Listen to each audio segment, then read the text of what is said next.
Friends, আজকে নিয়ে চলে এসেছি তোমাদের সঙ্গে আরেকটি নতুন রেসিপি, একেবারে নতুন, যেটা না বলে কিন্তু তোমরা জানতেই পারবে না এটা ঠিক কী দিয়ে তৈরি। আর যাদেরকে খাওয়াবে তারা তো বুঝতেই পারবে না এটা ঠিক কী দিয়ে তৈরি। তো চলো আজকের ভিডিওটা তোমরা দেখতে থাকো আর এনজয় করো।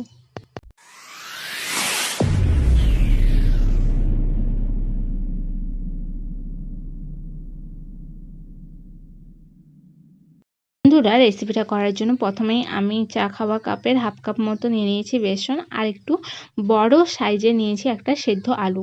এবার আলুটাকে প্রথমে আমি গ্লেন্ড করে নিচ্ছি।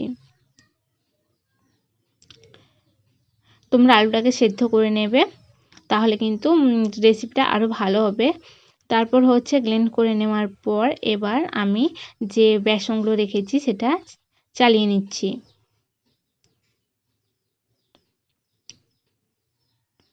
বেসনটা চালিয়ে নিলাম। তার জন্য কিন্তু অবশ্যই বেসনটা চালিয়ে নিতে হবে। চালিয়ে নিলে বেসনটা খুব সুন্দর পাউডারি চলে আসবে। তো তার মধ্যে আমি দিয়ে দিলাম 1 চিমটি হলুদ, দিয়ে দিলাম জিরে গুঁড়ো, আর দিয়ে দিচ্ছি আদা আর কাঁচা লঙ্কার পেস্ট। আদা সামান্য একটু দেব, আর উপর থেকে দিয়ে দিচ্ছি ধনেপাতা কুচি আর স্বাদ মতো নুন। এবার দেখো, একটু একটু জল দিয়ে বেসনটাকে আমি মেখে নেব পাতলা, একেবারে মানে পাতলা করে। তো অবশ্যই জলটা কিন্তু একটু একটু করে দিতে হবে, একসঙ্গে পুরোটা জল দেবে না, তাতে কিন্তু ভালো হবে না। একটু একটু অল্প অল্প করে জল দিয়ে দেখো ঠিক এইভাবে মেখে নিতে হবে। প্রথমে কড়াই বসিয়ে নিয়েছি, আর কড়াইটা গরম হয়ে গেলে তাতে আমি দিয়ে দিচ্ছি সাদা তেল। সাদা তেলটা বেশ গরম করে নিয়েছি। সাদা তেলটা গরম হয়ে গেলে তাদের মধ্যে দিয়ে দিচ্ছি জিরেটা ফোড়ন হিসেবে দিলাম, আর যে বেসনটা গুলে রেখেছিলাম ওটাকে দিয়ে দিলাম। এবারে বেসনটাকে একটু নেড়ে চেড়ে একটু ভাজা ভাজা করে নেব। দেখো, যখন অনেকখানি এরকম গাঢ় গাঢ় হয়ে আসবে, তো যেই আলুটা আমরা গ্রেট করে রেখেছিলাম এবার আলুটা দিয়ে দিলাম। আলুটা দেওয়ার পর খুব ভালোভাবে সব কিছুকে মিক্স করে নিচ্ছি। মিক্স করে নিয়ে বারবার মিডিয়াম আঁচে নাড়াচাড়া করতে হবে, কারণ যেহেতু এখানে বেসন আছে তাই খুব সহজেই লেগে যেতে পারে, যেটা ছাড়ানো খুবই মুশকিল হয়ে যাবে। তাই বারবার এইভাবে নাড়তে হবে, এবং যখন দেখবে কড়াই থেকে এটা ঠিক ছেড়ে আসছে বা খুব একটা চেটচাটে ভাব, একটু মানে গাঢ় হয়ে গেছে, তখন ভাবতে হবে যে এটা পুরোপুরিভাবে রেডি হয়ে গেছে। এবার দেখো, এখানে আমি একটা থালা নিয়েছি, আর তার মধ্যে কিন্তু আমি তেল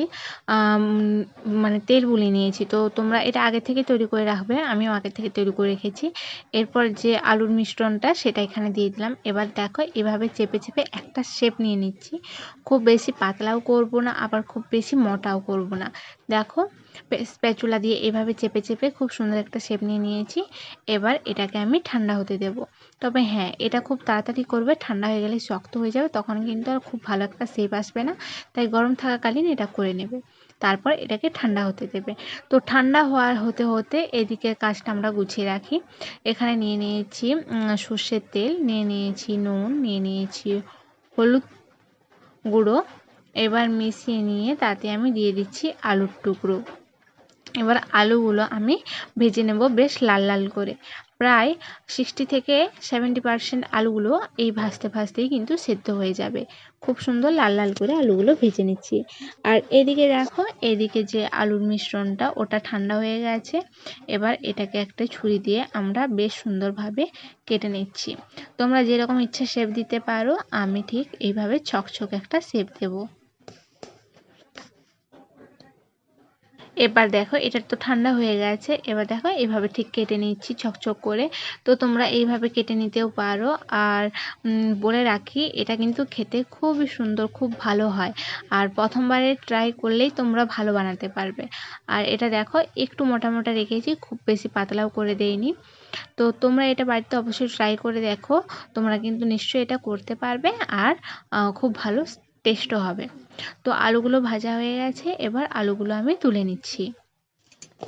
এবার দেখো, যে সর্ষের তেলটা আছে তাদের মধ্যে এই যে বড়াগুলো করে রেখেছি এগুলো দিয়ে দিচ্ছি।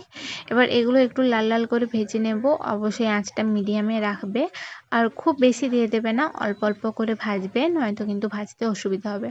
এই দেখো, এইরকমভাবে উল্টে পাল্টে ভেজে নেব একটু লাল লাল করে। আর হ্যাঁ, এটা তোমরা ভাত বলো বা চা কফির সঙ্গেও কিন্তু খেতে পারো, খেতে খুব ভালো লাগবে। দেখো বেশ সুন্দর লাল লাল করে আমার ভাজা হয়ে গেছে। এবার এগুলোকে তুলে বাকিগুলোও ভেজে নিচ্ছি। এবার রান্নাটা করার জন্য আমরা মশলা করে নেব। তাই যেই কড়াইতে এগুলো ভেজেছিলাম সেখানে দিয়ে দিলাম আরও 2 টেবিল চামচ মতো সর্ষের তেল। আর ফোড়ন হিসেবে দিয়ে দিচ্ছি তেজপাতা, একটা শুকনো লঙ্কা, 2টো ছোট এলাচ, 2টো দারচিনি, আর দিয়ে দিচ্ছি 1 চামচ মতো জিরে।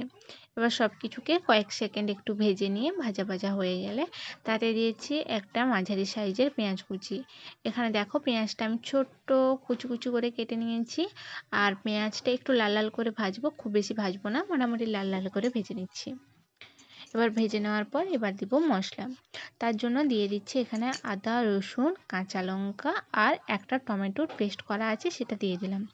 উপর থেকে দিয়ে দিচ্ছি জিরে গুঁড়ো, দিয়ে দিচ্ছি ধনে গুঁড়ো, আর দিয়ে দিচ্ছি হলুদ গুঁড়ো, আর রং হওয়ার জন্য দিয়ে দিচ্ছি অল্প পরিমাণে রেড চিলি পাউডার, আর স্বাদ মতো নুন। আর অবশ্যই দিবেন কিন্তু সামান্য পরিমাণে চিনি, তাহলে টক ঝাল মিষ্টির একটা খুব সুন্দর ব্যালেন্স থাকে। অল্প জল দিয়ে এবার সব কিছুকে খুব ভালোভাবে 2 থেকে 3 মিনিট নেড়ে চেড়ে খুব ভালোভাবে কষিয়ে নিচ্ছি। তাহলে এটার মধ্যে যে একটা কাঁচা গন্ধ থাকে সেটা থাকবে না। খুব ভালোভাবে কষিয়ে নিয়েছি। কষিয়ে নেওয়ার পর তাতে যে আলুগুলো লাল লাল করে ভেজে রেখেছিলাম সেটা দিয়ে দিলাম, আর দিয়ে দিলাম অল্প পরিমাণে আরেকটু জল। তাতে কি হবে, আলুটা আরও ভালোভাবে সেদ্ধ হয়ে যাবে। এবার মশলাটার সঙ্গে আলুটাকেও খুব ভালোভাবে কষিয়ে নিয়েছি। এবার এই পর্যায়ে এসে দিয়ে দিচ্ছি জল। জল তোমরা যেরকমভাবে খাবে, তোমরা মাখা মাখা খেতে গেলে অল্প জল দেবে, আর যদি ভাবো যে না একটু ঝোল ঝোল করে খাবে তাহলে একটু বেশি জল দেবে, সেটা তোমাদের মতো। তো আমার মনে হয় একটু মাখা মাখা করে খেলেই ভালো লাগবে। আর একটু নুন আমি এখানে মিশিয়ে দিলাম। এবার দেখো ঝোলের কি সুন্দর একটা কালার এসছে। বেশ কিছুক্ষণ ঢাকিয়ে নিলাম। এই 5-7 মিনিট মতো ঝোলটা আলুটা অনেকখানি সিদ্ধ হয়ে গেছে। এই পর্যায়ে এসে এবার দেখো আলুটা সিদ্ধ হয়ে গেছে। তো এই পর্যায়ে এসে যে বড়াগুলো করে রেখেছি এবার সেগুলো দিয়ে দিচ্ছি। একে একে সমস্ত বড়াগুলো আমি দিয়ে দিলাম। দেওয়ার পর আবার প্রায় 7-8 মিনিটের জন্য আমি ঢাকা দিয়ে রেখে দিচ্ছি। দেখো এটা অনেকখানি হয়ে এসছে, ঝোলটাও অনেকখানি কমে গেছে। আর এটা অবশ্যই তোমরা মিডিয়াম আঁচে করবে। আর ওপর থেকে দিয়ে দিচ্ছি গরম মশলা গুঁড়ো। ব্যাস আমাদের আজকের রেডি, একেবারে পারফেক্ট এই রেসিপিটা। খেতে জাস্ট অসাধারণ লাগবে, তোমরা অবশ্যই বাড়িতে ট্রাই করে দেখো। দেখা হবে আবার নেক্সট ভিডিওতে। আজকে এই পর্যন্ত, টাটা।